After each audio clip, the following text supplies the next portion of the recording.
ছাত্র জনতার অভ্যুত্থানে ক্ষমতাচ্যুত প্রধানমন্ত্রী শেখ হাসিনার আস্থাভাজন হিসেবে প্রেস উইংয়ে পরিচিত মুখ ছিলেন আশরাফুল আলম খোকন।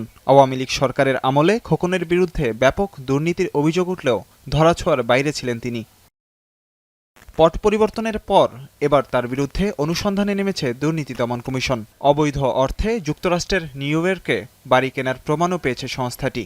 এছাড়া খোকন দম্পতির বিরুদ্ধে প্রায় 16.5 কোটি টাকার অবৈধ সম্পদ এবং 7.5 কোটি টাকার সন্দেহজনক লেনদেনের অভিযোগে মামলা করেছে দুদক। বৃহস্পতিবার দুপুরে নিজ কার্যালয়ে সংবাদ সম্মেলনে এসব তথ্য জানান দুদক মহাপরিচালক। সন্দেহজনক লেনদেনের অপরাধ অনুসন্ধানকালে প্রমাণিত হয়েছে।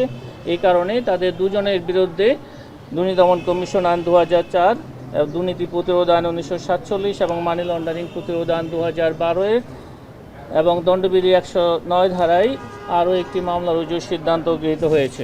এদিন নিউ ইয়র্কে সাবেক স্বাস্থ্যমন্ত্রী মোহাম্মদ নাসিমের ছেলে তমাল মনসুরের 63 কোটি টাকা মূল্যের 14টি অ্যাপয়েন্টমেন্টের সন্ধান পেয়েছে দুদক।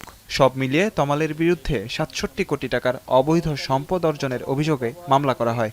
বাংলাদেশে এবং মার্কিন যুক্তরাষ্ট্রে 67 কোটি টাকারও বেশি মূল্যের গাতুয়ায়ের উৎসের সাথে সঙ্গতিবিহীন সম্পদ অর্জন করায় এবং তার নামেও ব্যক্তিগত এবং ব্যবসায়িক 3টি অ্যাকাউন্টের মাধ্যমে 3,37,00,000 টাকারও বেশি সন্দেহজনক লেনদেন সহ বিদেশে অর্থ পাচারের অভিযোগ অনুসন্ধানকালে প্রমাণিত হয়েছে।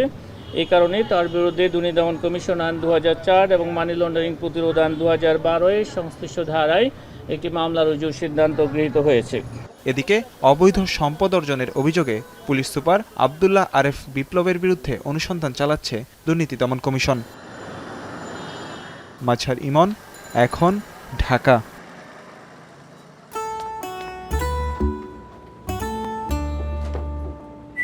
এই ঈদে জুয়েলারি ক্লোদিংয়ে বিকাশ পেমেন্টে ডিসকাউন্ট।